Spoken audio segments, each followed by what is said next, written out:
Once Upon a Time in Hollywood is the ninth film from the bona fide director and fucking foot weirdo Quentin Tarantino. This movie talks about Rick Dalton, played by Leonardo DiCaprio, and Cliff Booth, played by Brad Pitt, who are an actor and his stunt double. DiCaprio is a washed up actor, and they live in the Hollywood Hills and they have like daily adventures and stuff like that.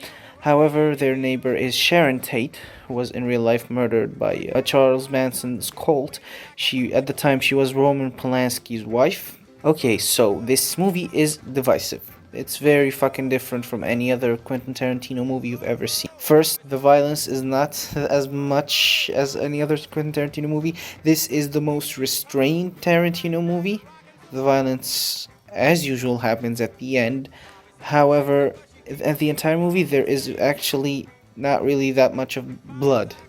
I don't think if you're going to compare this with like fucking Kill Bill, you're gonna be really fucking disappointed.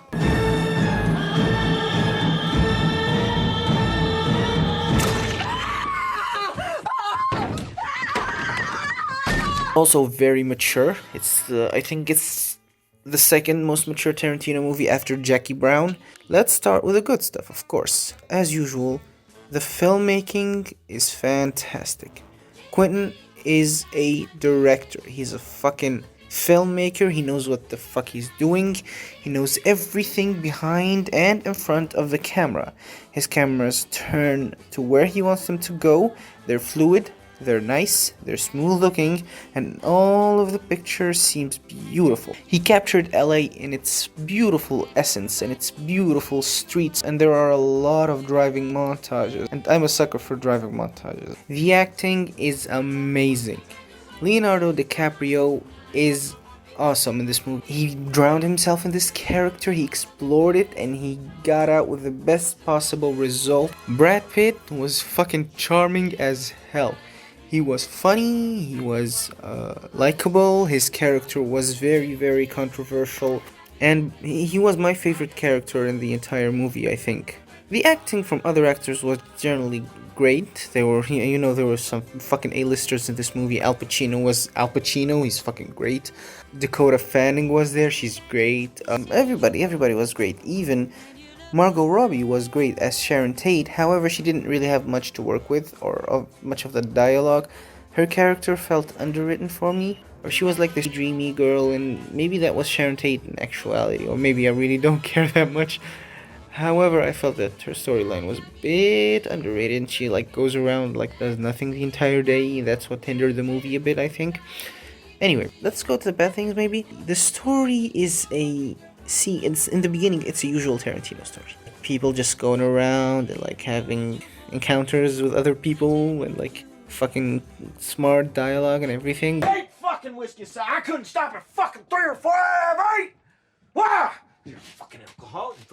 But eventually it's not as satisfying as other Tarantino films. Well, it's satisfying at the end. It's really, really fucking satisfying, but it's not as other Tarantino movies. It's slower, and sometimes it just feels like we're doing nothing, especially with a Sharon Tate story. When Brad Pitt goes off on his own adventure, it was fucking funny. Eventually, I wasn't really bored by the movie. It was really good.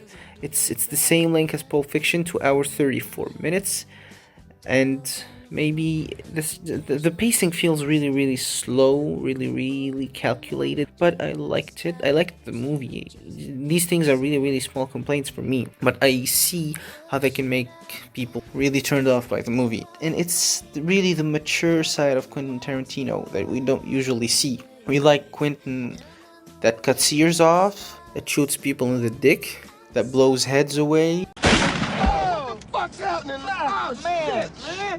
Oh man, I shot Marvin in the face. Why the fuck you do that? We like that Quentin. When you start the movie and you see the ninth film directed by Quentin Tarantino in that yellow color, yellow font, you feel safe because you know you're in the hands of a master at his domain. But are you still master of your domain? I am king of the county. And you're gonna be at least given things that will stick in your mind. Thank you, Quentin. You are such a great director. Even though your films are really fucking violent, but who doesn't love their violence? 8 out of 10, baby. Rick fucking fucking dope.